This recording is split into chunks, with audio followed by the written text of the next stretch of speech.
the whole video on a diagonal? Let's not and say we did. Happy Saturday. Real quick, I want to shout out today's sponsor, Green Chef. Later on, I'm gonna whip up some lunch using one of their meal kits and take it over to my mom's, so we're gonna enjoy that together. But I have you guys on a legitimate tripod. Go me. How long have I been doing YouTube? And I don't know. Honestly, I love doing just about every aspect of YouTube except camera and lighting setup. If I could hire somebody just to do that for me, I'm tempted. The tripods, they're fickle and I never really know how to put them together. And so that's why you guys sometimes are like an 80s music video. Anyways, but update, I fired up my Conair steamer that I got at Costco a few weeks ago this morning, and I am loving it. I mean, I'm overzealous, but I think it's gonna work out well. I steamed this little tank that I have. It was really wrinkly and it worked well. But as I was steaming my tank, it reminded me that you guys asked me a lot of questions about facial steaming. Should we get facial steamers? What do I think about facial steamers? Is facial steaming good? Short answer, no. Skip the facial steaming, and I'll get into why that is. I have a video though all about saunas in skincare that kind of touches on this, so you might want to check that out as well. But yeah, super popular, this facial steaming thing. You can get it done in spas and whatnot. Conair, as a matter of fact, I think sells this whole getup as like a bowl that you can buy with steam that steams your face, and then they've got, of course, a spin brush. Like, okay. But yeah, facial steaming is really a horrible idea for a variety of reasons. First of all, the application of steam, warm steam to the face, to the skin, causes the blood vessels in your skin to dilate, and that leads to worsening redness. If you have rosacea, it's a done deal. You know that will trigger a flare, and it's probably the worst thing that you can do for your skin. And a lot of people with rosacea think they have acne because rosacea can look a lot like acne, but it's not the same thing. And so they may pursue this facial steaming in an effort to, quote, clear out their pores, and they're actually just worsening their skin disease because of that vasodilation.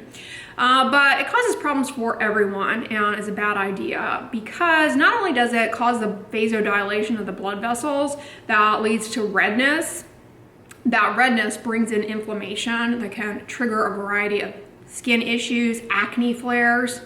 And then the act of steaming, applying steam to the skin does two things kind of in a bi-directional manner. First of all, it opens up the skin barrier. There's this idea that people have that's wrong, that it opens up your pores.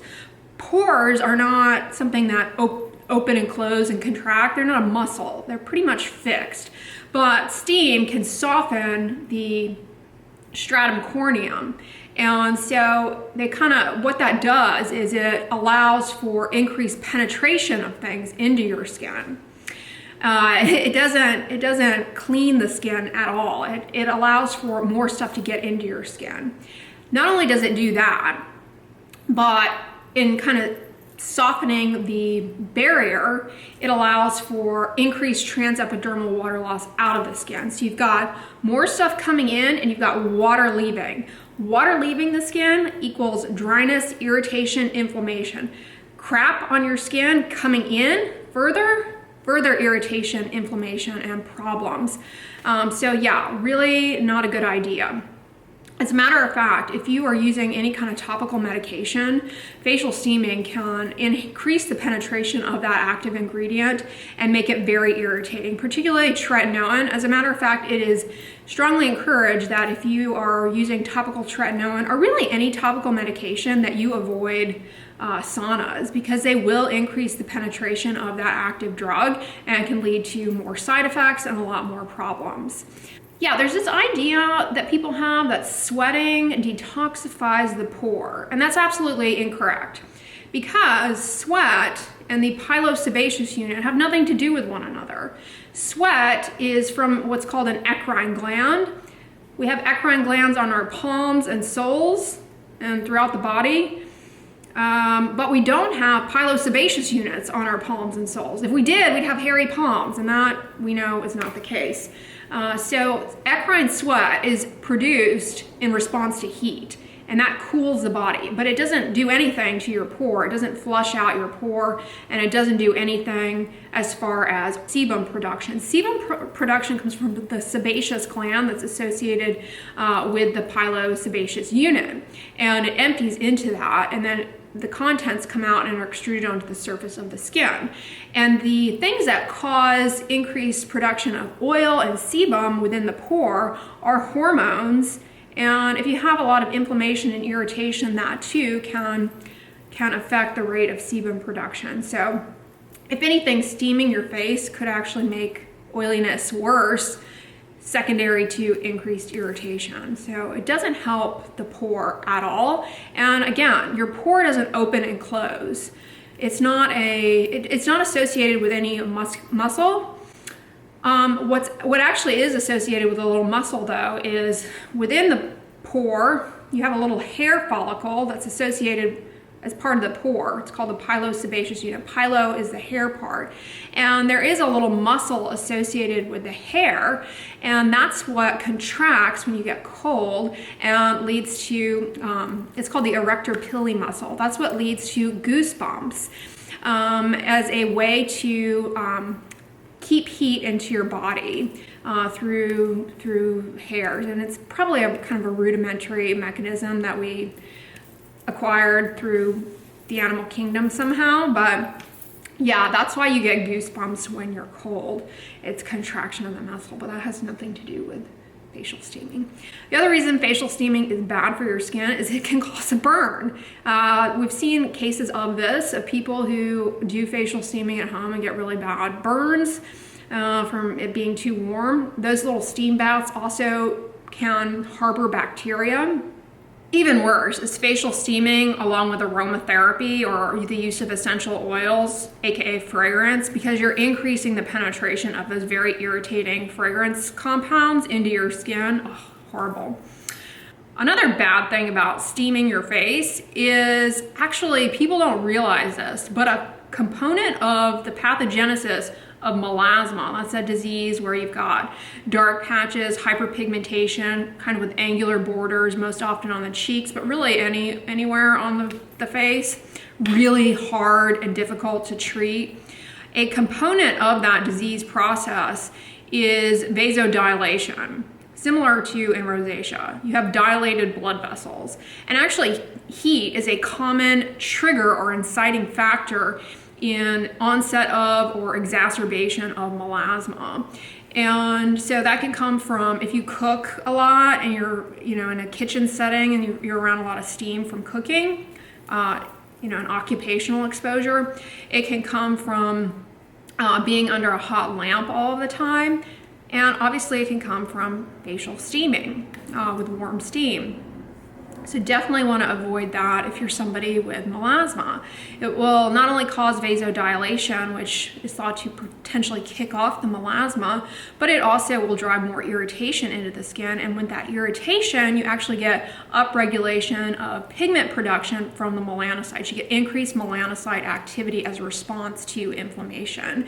So that worsens hyperpigmentation. Outside of melasma, other diseases of hyperpigmentation like post-inflammatory hyperpigmentation, which happens in a lot of people when their acne heals. It heals with a dark mark. That too can be worsened by inflammation. So if you got acne and you're trying to steam the crap out of your face, you're driving inflammation in the skin that's going to worsen the acne, and it's actually going to increase the chances that it heals with a dark mark. Not a good thing. So yeah, don't recommend facial steaming. But I'm constantly recommending a cool mist humidifier for the bedroom. A wonderful thing for the skin, particularly in the winter time, because it increases the ambient humidity in the room, and that helps with skin hydration. But that is one of the main, I always recommend a cool mist humidifier over a warm mist humidifier, because people might get too close to the warm mist and experience some of these issues related to heat and steam application of the skin. So that's one reason why I don't recommend warm mist humidifiers. And another reason is that they're more likely to harbor bacteria, viruses, microbial contaminants than a cool mist humidifier. But yeah, humidity and moisture in the air is great. But applying it directly to the skin in this kind of steaming way, facial steaming, not good. I guess the one situation where a little facial steaming, if you will, is really helpful is for people, men in particular, in the beard area, because as it's softening that top layer of the skin, it's actually helping the beard hairs to be less likely to become ingrained. It decreases the chances of ingrown hairs. It gives you a smoother shave because you don't have all that kind of dry skin build up getting in the way. It kind of softens things and makes for a better shave. It does increase the chances though that you will develop some irritation after the shave, and it does increase the penetration of anything that you put on your skin after you shave. So if you use fragrance containing aftershaves, you're increasing the risk that those fragrance ingredients will be deposited into your skin. So yeah, don't recommend the facial steamer, but this is a win. Obviously don't steam your clothes while you're wearing them, do so on a hanger. But yeah, I'm really loving this little Costco Winzo. Oh, my mask cane is still alive. Fun fact, I've had it for what, about 3 weeks now? I haven't watered it once. Talk about a will to live. The leaves aren't even really browning, like, it sounds sadistic. I promise I'm not trying to kill it. I just know that I learned from you guys that they can be incredibly fickle. And so since it's been doing so well with no attention, I don't want to muddy the waters. So I'm paying close attention to it. All right, really quickly, my little outfit for the day. I have this little white tank from Fabletics that is so cool, you guys. It's got these tiny little brown marks on it.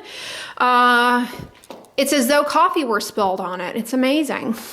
I'm joking. I did spill coffee on this.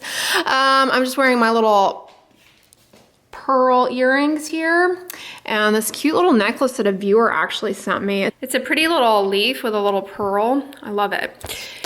So yeah, I'm wearing the tank and then these little green joggers also from Fabletics and my Alex and Ani bracelets that I love so much. And this is the pink version of the headband that I was wearing on Thursday. It came in the 3-pack from Amazon.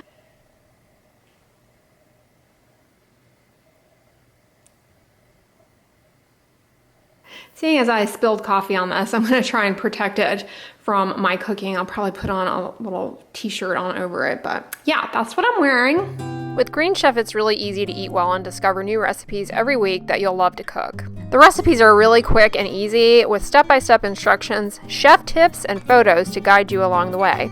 Green Chef is a USDA certified organic company that makes eating well easy and affordable. Their meal plans include paleo, plant-powered, vegan and vegetarian, keto, balanced living, and family. Green Chef offers a diverse array of meal plans with plenty of options to choose from each week so you can actually enjoy sticking to your goals. Just let Green Chef do all the meal planning, grocery shopping, and most of the prep for you week after week.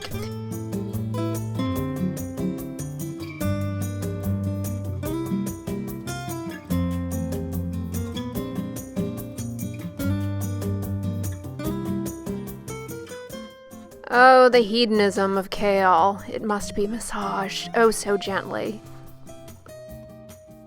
I'm really proud of myself. I did not burn the walnuts when I was toasting them. I have a bad habit of forgetting about toasted nuts and then they singe and they're ruined.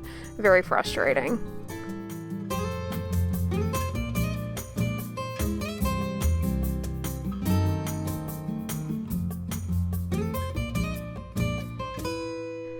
But I've really been happy with the quality of the Green Chef meals. I love the little recipe cards. I have taken to keeping them in a little binder, so I'm kind of building my own cookbook, if you will, to refer back to and recreate these recipes. Give it a shot, you guys. It's really empowering to take control of your food prep and learn some new cooking techniques. It's healthier and sustainably sourced alternative to going through the drive up. Check my description box, you guys. I have a link down there, greenchef.us/drdray80. Go to that link and enter the code drdray80. That will get you $80 off with Green Chef. That's $40 off your first box and then $20 off each of the next two.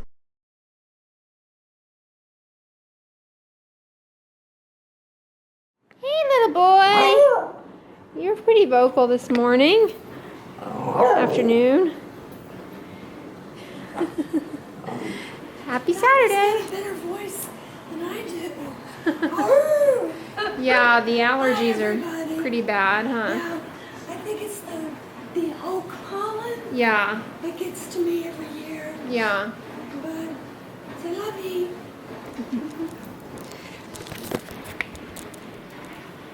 Just put on this little pseudo robe thing from Fabletics. I don't know if you guys remember that. It's got a little hood, but lunchtime. I'm just having a bubbly. Does Michael Bublé make bubbly, or is that just an urban legend? I know there's an ad with him and the bubbly, but I don't know if it's just a spoof or what. Yeah, this came together really easily. It's got a vinaigrette on it. You massage the kale and it softens the kale. I didn't realize that would work that way. Mmm. Is this apple? Apple. Yeah, apple, butternut squash, black lentils, cranberry, kale, carrots. It's really good. Yeah, this is good. I'm gonna get some of these black lentils. Yeah, they're really cool. Yeah, they're really good. It looks like caviar. How does it taste to you? Let's give it a taste.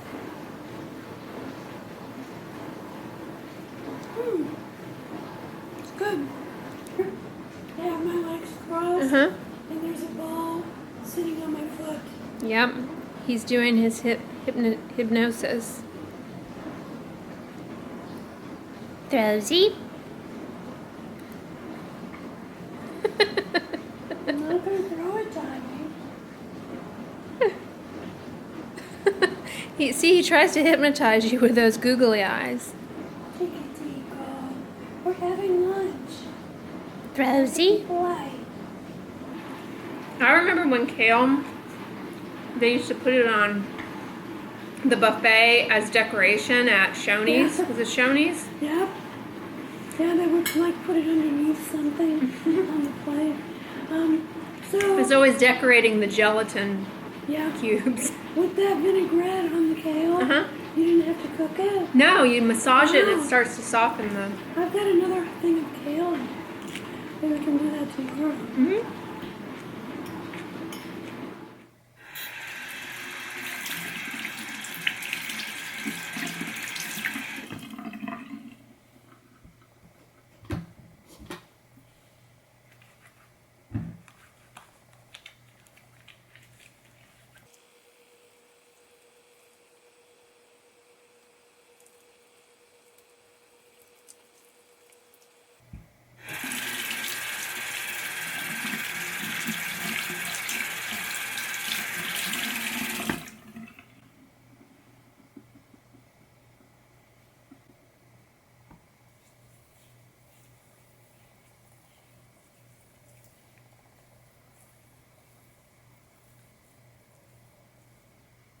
Hand hygiene pro tip. After you wash your hands, rinse the soapy water off.